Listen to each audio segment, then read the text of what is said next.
열왕기하입니다.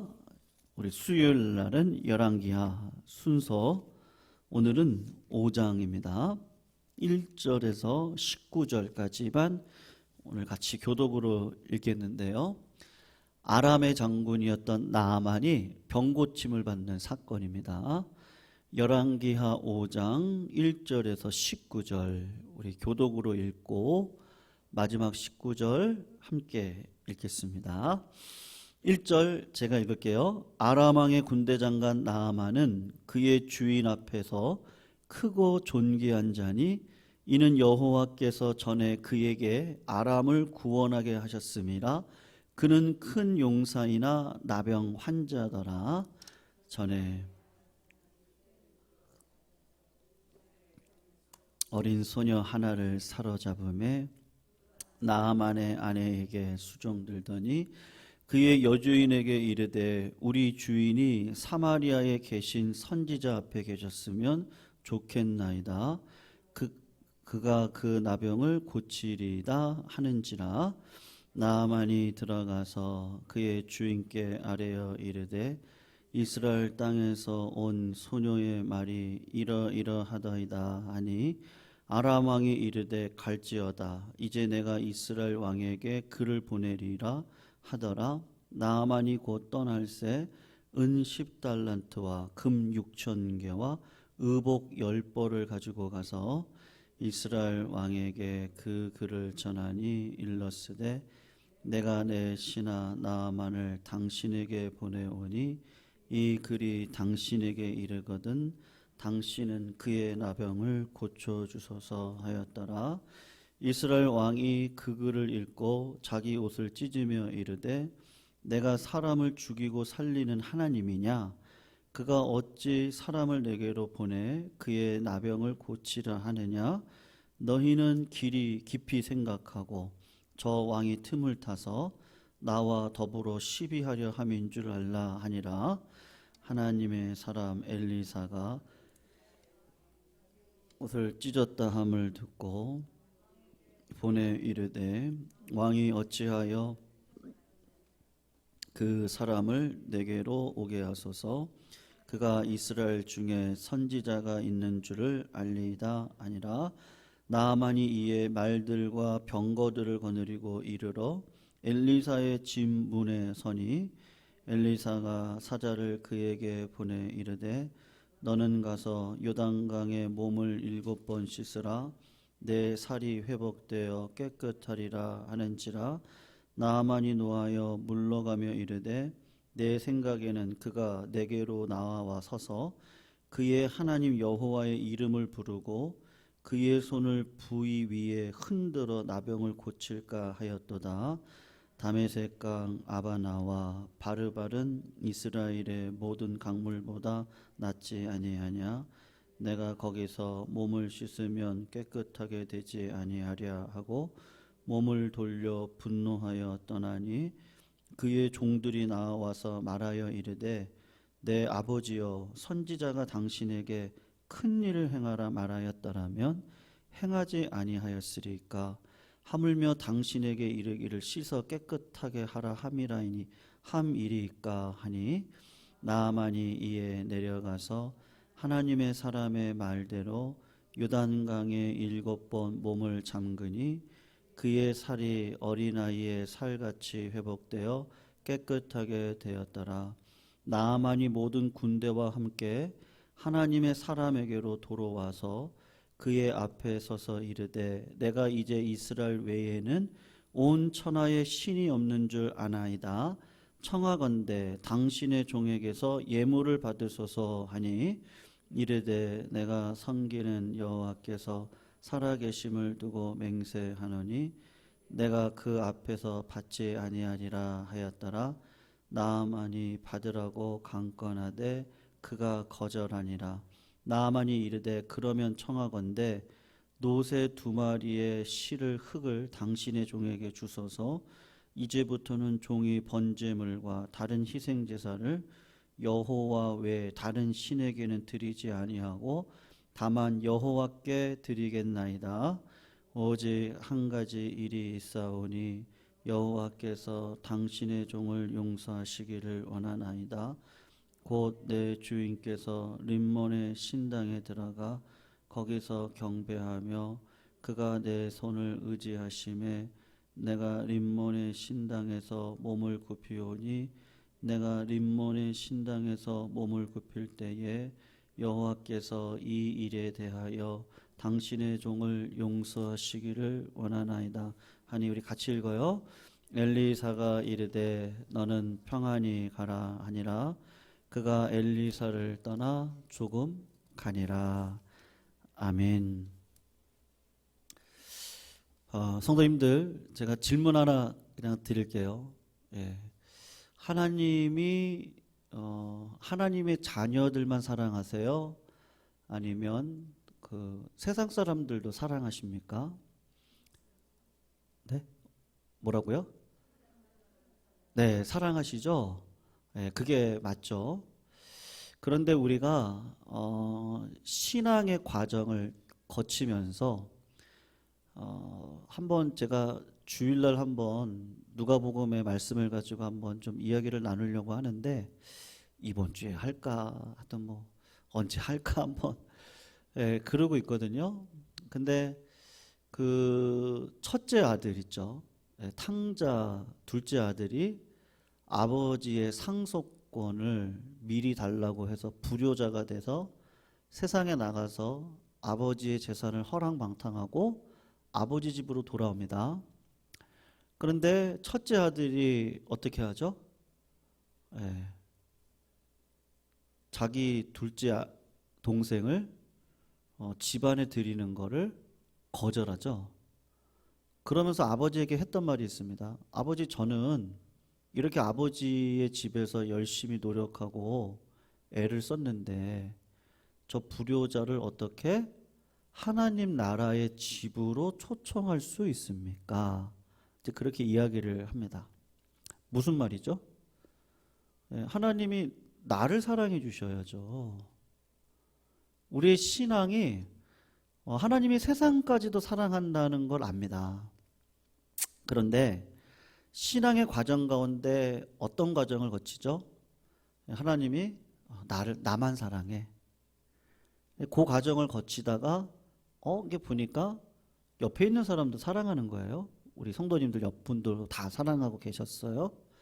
그리고 세상을 나가서 보니까 하나님이 세상도 이처럼 사랑하시는 걸 이게 신앙 안에서 이제 경험을 하게 됩니다. 그래서 처음에는 신앙이 기복적이죠. 나만 사랑할 때는 어떻게 해야 돼요? 하나님, 나에게 좋은 것을 주세요. 그렇게 기복적인 신앙이 됩니다. 그러다가 깨닫죠? 악인이 형통하는 것도 봐요.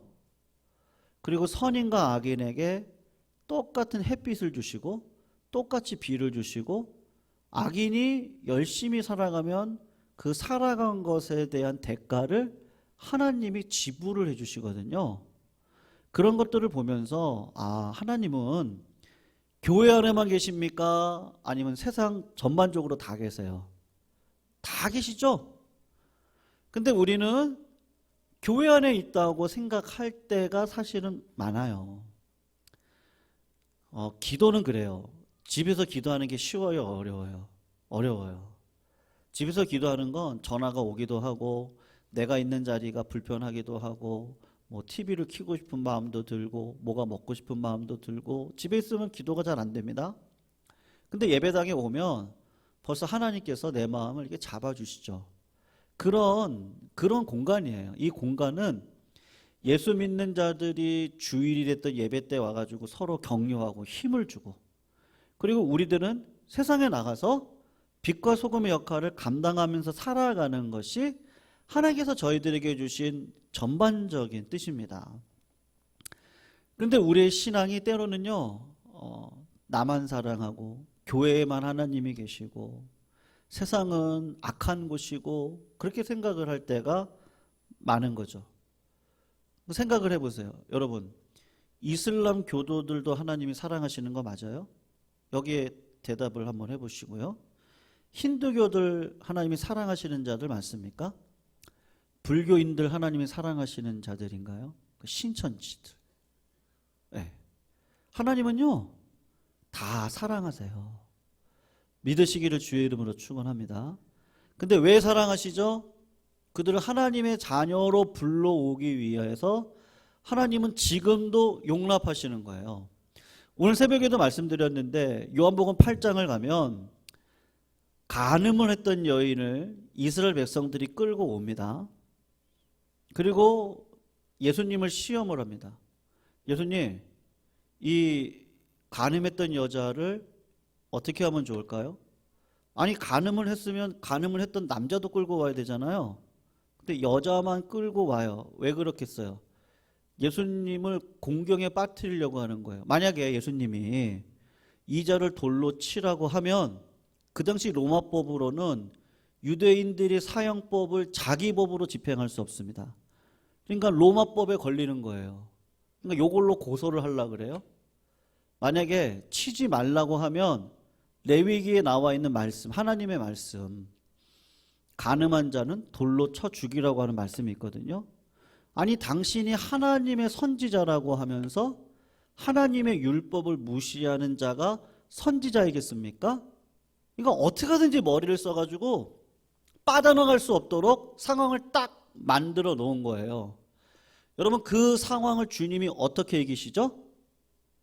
제가 어제 화요 성경 공부반 오후반 성경 공부하면서 예수님에 대한 사진을 한번 보여줬어요. 우리 미리 공부하신 분들은 아실 거예요. 그 십자가에 예수님이 이렇게 딱 달려 돌아가시고 양 옆에 남자가 있었어요. 기억나세요?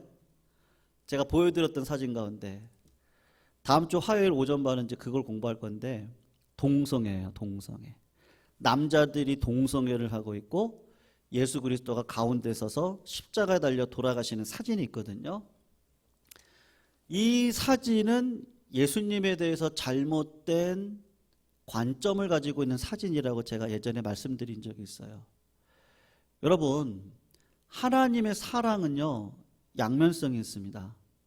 사랑이 있고 동전 양면을 딱 뒤집으면 뭐가 있죠? 심판이 있죠. 제가 예전에도 말씀드렸는데 저희 막내딸이 셋째잖아요. 첫째랑 8살 차이 나요. 근데 이 내리사랑이라고 집안에 이렇게 조그만 애가 있으니까 무조건 오케이예요. 혼내는 게 참 어렵더라고요. 그러니까는 첫째나 둘째는 불만이에요. 우리 때는 막 혼내고 막내는 안 혼내냐고. 근데 언젠가 요 아이가요, 그 사랑을 이용해서 저를 이용하려고 하는 게 보이더라고요. 그래가지고 엉덩이를 때리고 혼냈어요, 제가 한번. 근데 그 다음날 학교에서 가족 소개하는 게 있었거든요. 그래서 아빠 직업이 뭐고 아빠의 특징은 뭐고. 근데 그걸 이제 그려왔더라고요. 전 나중에 알았죠.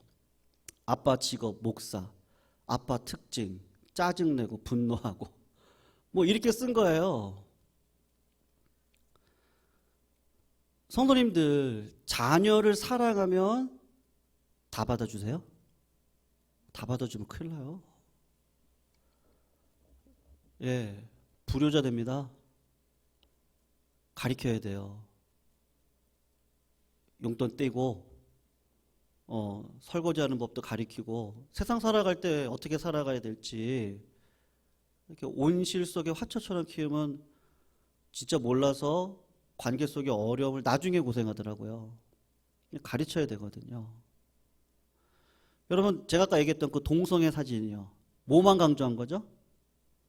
사랑만 강조한 거예요.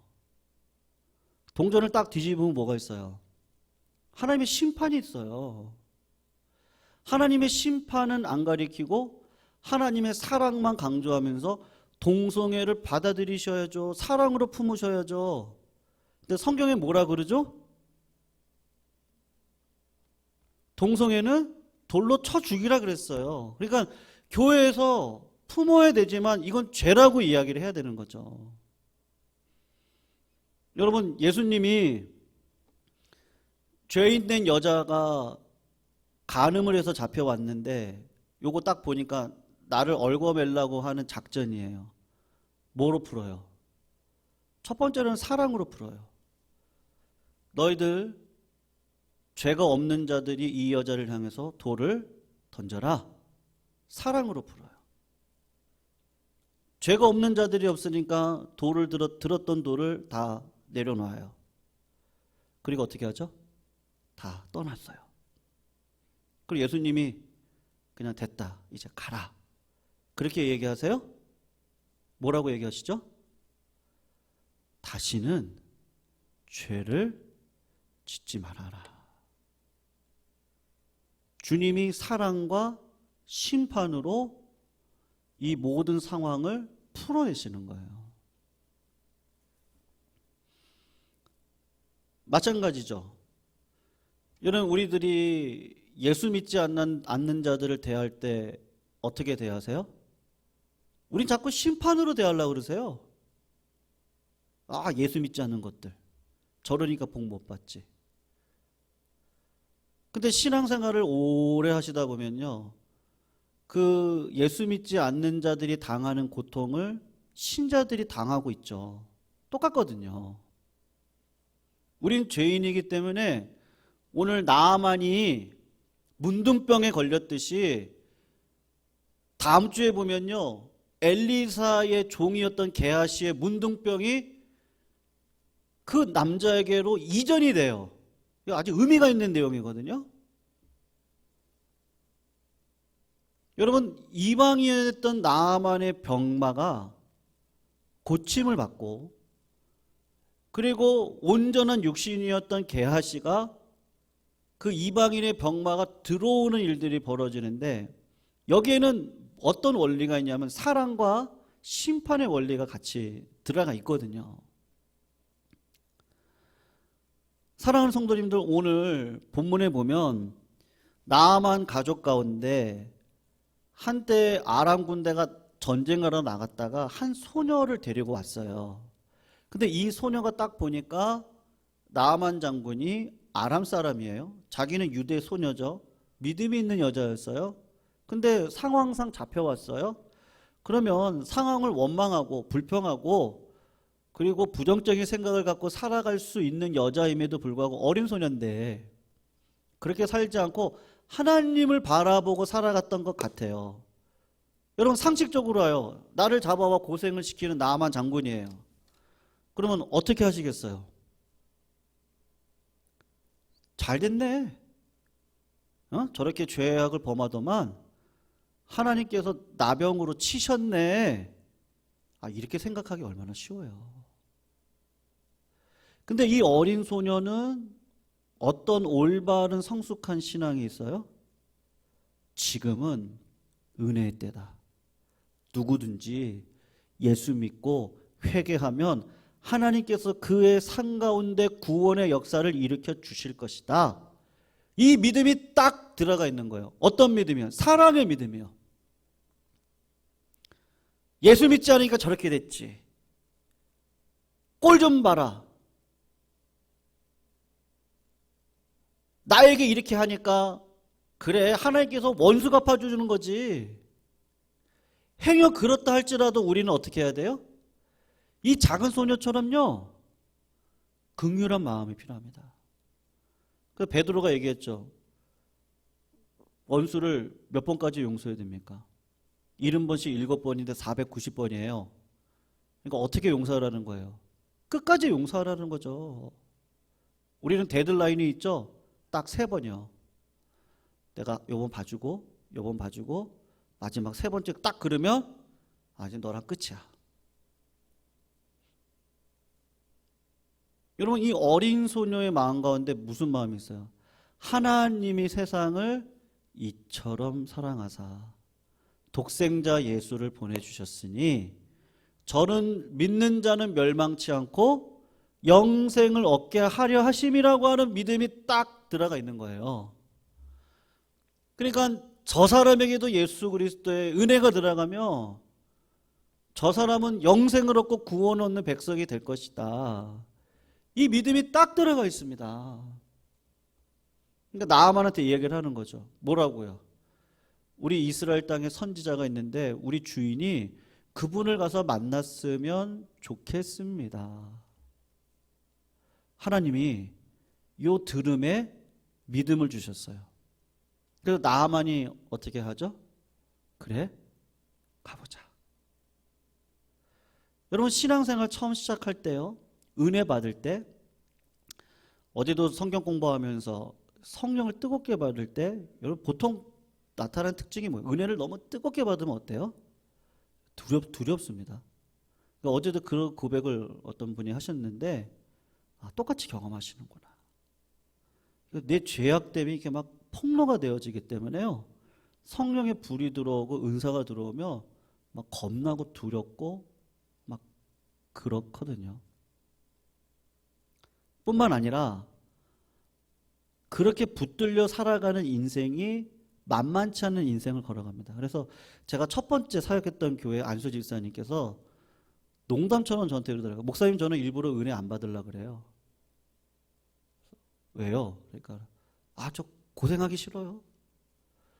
은혜는 똑바로 알고 계시는 분이에요, 그분이요. 은혜가 들어오면 나를 부인하고 십자가를 져야 되거든요. 여러분, 나아만이 들음으로 은혜를 얻어 이스라엘 땅으로 왔어요. 이스라엘 땅으로 왔을 때 어떤 일이 벌어지죠? 여기 이제 두 가지 사건이 있는데요. 그 당시 이스라엘의 왕이었던 여호람은 영적인 눈이 열리지 않은 거예요. 그래서 어떤 상황이 있냐? 7절 말씀 한번 보시겠어요? 7절을 보시면 여호람이 이렇게 얘기를 해요. 우리 같이 한번 읽어봅니다. 시작. 이스라엘 왕이 그 글을 읽고 자기 옷을 찢으며 이르되 내가 사람을 죽이고 살리는 하나님이냐? 그가 어찌하여 사람을 내게로 보내 그의 나병을 고치라 하느냐? 너희는 깊이 생각하고 저 왕이 틈을 타서 나와 더불어 시비하려 함인 줄 알라 하니라. 지금 이스라엘 왕입니다. 왕인데도 그 어린 소녀의 믿음만도 못해요. 지금 아람의 왕의 어떤 조서를 갖고 나아만 장군이 이스라엘 땅에 와서 왕에게 그 조서를 보냈죠. 내가 고침을 받으려고 이 땅에 왔습니다. 근데 여호람은 눈이 열려 있지 않는 거예요. 하나님의 은혜가 어떻게 지금 흘러가는지 모르니까 지금 나를 죽이려고 온 거다, 지금 그렇게 이야기를 하거든요. 근데 믿음의 눈을 가지고 있던 엘리사 8절 말씀을 한번 보세요. 그것도 한번 같이 읽어봅니다. 시작. 하나님의 사람 엘리사가 이스라엘 왕이 자기의 옷을 찢었다 함을 듣고 왕에게 보내 이르되 왕이 어찌하여 옷을 찢었나이까? 그 사람을 내게로 오게 하소서. 그가 이스라엘 중에 선지자가 있는 줄 알미리로다. 아멘. 여러분, 엘리사는 어떻게 하죠? 바로 알아먹어요. 하나님께서 지금 이 사람을 구원의 여정 가운데 뒀구나라는 것을 알아요. 그래서 어떻게 하죠? 나에게 와라. 그렇게 이야기를 합니다. 여러분, 믿음의 길이라는 거 이렇게 시험이 있거든요. 여호람은 지금 나를 죽이려고 하나? 여러분, 사실 그렇습니까? 성령 받고 은혜 받으면 우리의 가는 길이 십자가 지는 길인데 죽을 것 같죠? 나를 죽이는 것 같아요. 똑같습니다. 우리가 마지막 죽음도 마찬가지인데요. 하나님이 예수 믿는 나를 왜 마지막 죽음의 문턱 아래 두셔요? 죽을 것 같아요. 근데 죽고자 하는 자는 삽니다. 그걸 평소에 믿음으로 살아가는 거죠. 엘리사는 그걸 늘 배우고 알았고 생각하고 경험했고 삶으로 살아냈던 거였어요. 그러니까 하나님의 편에서 보니까 지금의 이 위기는 우리나라를 살리려고 하는 거고 저 사람을 구원시키기 위한 한 가지 방편으로 나를 쓰시려고 하는구나, 그 마음이 있는 거죠. 영적으로 우둔하면 어떻게 됩니까? 좋은 일도 받아 못 먹어요. 자꾸 마음에 뭐가 있어요? 부정적인 생각. 하나님 왜 자꾸 이렇게 하세요? 자꾸 부정적인 생각, 극단적인 생각. 근데 영적으로 깨어 있으면 어떻게 되죠? 하나님께서 주시는 고난을 해석할 수 있는 능력이 생기죠. 다른 말로 얘기하면 믿음의 능력이 생깁니다. 그 믿음으로 상황을 해석하는데 어떻게 해석을 해요? 내가 사망의 음침한 골짜기로 다닐지라도 해를 두려워하지 않으면 주의 지팡이와 막대기가 나를 안위하십니다. 그리고 딱 가서 보니까 하나님은 이미 나를 선하고 인자하신 방식으로 끌어가려고 이미 모든 걸 결정해 놓고 내 삶을 끌어가고 계시는 것 뿐이에요. 그러니까 믿음으로 살아가면 하나님 그 믿음의 과정 속에 하나님의 기적의 역사를 베풀어 주십니다. 믿으시기를 주의 이름으로 축원합니다. 그 믿음이에요. 그 믿음, 그걸 하나님은 시험하시고 무게를 달고 계시는 거죠. 그 믿음의 영광의 무게가 자꾸 무거워지셔야 되는 거예요. 그러니까 하나님은 이번 사건을 통해서 작은 소녀의 믿음이 엘리사라고 하는 사람을 통해 한 사람 나아만을 구원의 역사로 이끌어가는 모든 것이 합력해서 선을 이루는 모습을 보여주는 거죠. 근데 여러분, 기적이 만만해요? 기적의 역사는요, 내가 뿌린 만큼 기적의 역사가 일어나거든요. 나아만에게도 그런 시험이 딱 오는 거예요. 엘리사가 뭐라 그러죠? 그냥 요단강 가가지고 씻어라. 여러분, 이스라엘을 가서 보시면 요단강이요, 그냥 개울가예요. 이게 큰 강이 아니에요. 우리나라 한강 같은 강이 없어요. 프랑스 가보신 분 계시죠? 이윤일 선생님 가보셨죠? 안 가보셨나요? 세느강 가보신 분 계세요? 저는 안 가봤는데 갔다 오신 분이 그러더라고요. 한강 같은 강이 없대요. 네. 우리나라 한강은 진짜 대단한 강이거든요. 그러니까 아람 왕이 자기네 강에, 자기 나라의 강도 훌륭하고 멋진 강이 많은데 저 또랑물에 가가지고 나의 몸을 씻으라고 말도 안 되는 얘기를 하고 있네. 그리고 안 씻겠다는 거예요. 여러분, 하나님의 시험은요, 이런 방식으로 와요. 내 생각과 하나님의 생각은 어때요? 달라요. 다른 방식으로 하나님께서 구원의 역사를 이뤄 가시는데 그게 뭐냐? 믿음으로 가야 되는 거예요. 아니, 어떻게 요단강에 가서 씻는데 물이 나? 몸이 나? 아니, 우리나라 한강 가면은 물도 그냥 광활하고 거기 가서 씻으면 날 것 같지. 왜 이런 똥물 같은 개울가 같은 물에 가서 씻으라는 거야? 근데 이런 마음이 들어가거든요. 여러분, 그때 주변에 있는 사람들이 뭐라 그러죠? 당신이 엘리사가 혹시 어려운 일을 시키시더라도 그 일을 하시지 않으셨겠어요? 이거 너무 쉬운 일인데 한번 들어가서 씻어보세요. 여러분, 그때 어떤 일이 일어나죠? 요단강에 가서 몇 번을 담갔어요? 7번이요. 에이씨, 들어가서 그래, 믿져도 본전이니까 한번 해보지 뭐. 첫 번째 물을 딱 담갔다가 이렇게 올라와요. 근데 이상하게 첫 번째 담갔다가 올라오는데 마음이 울컥해요. 이게 무슨 마음이지? 그리고 두 번째 물을 들어갔다가 나오는데 막 눈물이 나와요. 그리고 세 번째 딱 들었다 나오는데 그 하나님의 사랑이 나를 정권적으로 붙잡아 주셨다야 되는 거에 대한 막 터져 나오기 시작해. 갑자기 막 눈물 콧물이 터져 나오면서 하나님 감사합니다. 그리고 네 번째, 다섯 번째, 여섯 번째, 일곱 번째를 그냥 들어갔다가 나오는데 눈물이 나오고 들어갔다가 나오는데 그 은혜가 너무 감사하고, 하나님이 나를 선택하셨구나. 하나님이 나를 이 은혜를 주시네. 막 이게 막 마음속에서 막 이게 막 터져 나오는 거죠. 7번을 딱 담그고 나오는데 이제 됐다. 피부를 보니까요, 깨끗하게 난 거예요. 하나님을 경험한 거죠. 여러분, 지식으로 아는 하나님은요, 한계가 있습니다. 우리 성도님들 아마 신앙생활 하면서 다 체험하셨을 텐데요. 성도 하나님 경험하시기를 주의 이름으로 축원합니다. 하나님을 믿음으로요. 어떤 상황 가운데도 믿음으로. 마지막 죽음의 문을 통과할 때 예수 붙들고 똑같아요. 7번 몸 담그는 거죠. 처음에는 죽음이 무섭고 두려워요. 근데 어느 순간 죽음이 영광이구나. 그리고 들어갔다. 예수의 이름으로 내가 이렇게 이 죄악된 몸뚱어리가 치유함을 받는구나. 이걸 깨닫고 딱 어느 순간 어떻게 되죠? 죽음을 통과하고요. 예수의 새 옷 입고 영원히 하나님과 살아가는데 그때는 여러분 피부병도 없어요. 나병도 없어요. 암덩어리도 없어요. 그때는요.